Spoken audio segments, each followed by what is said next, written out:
तो आज हम प्रकाश का अपवर्तन का नियम, जिसको स्नेल का नियम भी कहा जाता है, उसके बारे में बताएंगे।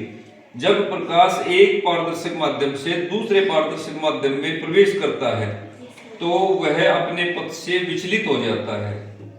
यही प्रकाश का अपवर्तन का नियम कहलाता है। इसको स्नेल का नियम भी कहा जाता है। देखिए, हमने कांच की स्लैब ली, ये कांच की स्लैब, और इस कांच की स्लैब के एक तरफ हमने ये दो ऑल पिन लगाई, थोड़ा सा तिरछा, क्योंकि प्रकाश के कोई भी नियम को सिद्ध करने के लिए प्रकाश थोड़ा सा ये हमने थोड़ा सा तिरछा लगाया इसको, और इनके इस कांच की स्लैब के अंदर से हमने देखा तीसरी ऑल पिन यहां लगाई जो दो ऑल पिन की सीध में थी, और चौथी ऑल पिन यहां लगा दी। अब ये चारों ऑल पिन एक सीध में, देखो आप, देखो आप भी देखो, चारों ऑल पिन एक सीध में है, दिखाई दे रहा है। अब हम, क्योंकि प्रकाश पारदर्शक माध्यम से आ रहा है, हवा से आ रहा है, और कांच के अंदर प्रवेश कर रहा है, तो हवा विरल माध्यम है और कांच सघन माध्यम है। कांच के कण नजदीक होते हैं तो ये सघन माध्यम है, और हवा के कण दूर होते हैं तो ये विरल माध्यम है। तो अब हम ये कांच की स्लैब के चारों तरफ पेंसिल से निशान बनाते इस तरह से।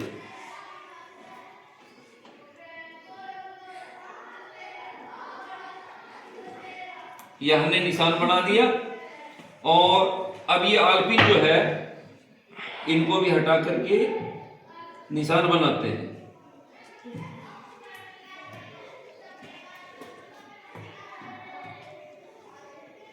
और इस स्केल की सहायता से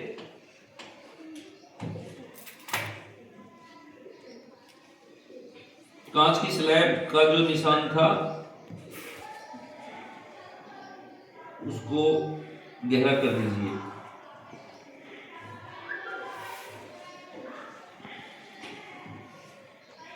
अब देखिए, ये जो दो होल पिन थी इनको हमने मिलाया पेंसिल से, इनके चिन्हों को आपस में मिला दिया, और नीचे वाली जो दो होल पिन थी उनके चिन्हों को भी आपस में पेंसिल की सहायता से मिला दिया। अब आप देखिए, क्या ये सीध में है? इसकी सीध इधर आ रही है और इसकी सीध यहां आ रही है। अब इन दोनों को यहां मिलाते हैं, यहां। अब ये देखिए, ये थोड़ा टेढ़ा हो गया कि नहीं हो गया? Yes sir. अब हम अभिलंब डालते हैं, तो अभिलंब,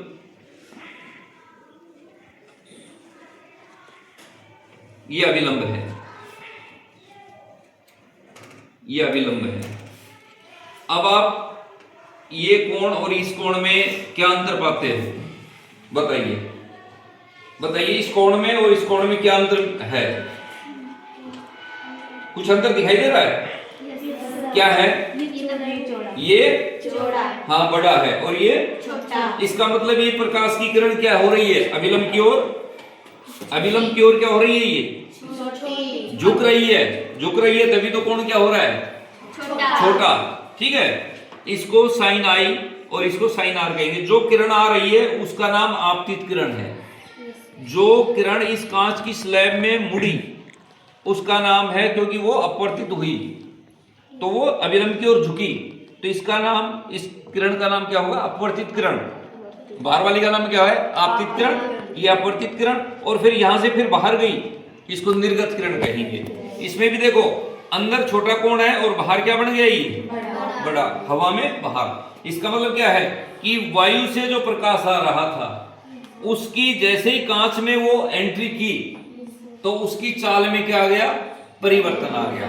ठीक है, उसकी जो चाल थी हवा में, वायु में, और इस कांच की स्लैब में, उसमें परिवर्तन आ गया, और यही परिवर्तन अपवर्तनांक कहलाता है। क्या कहलाता है?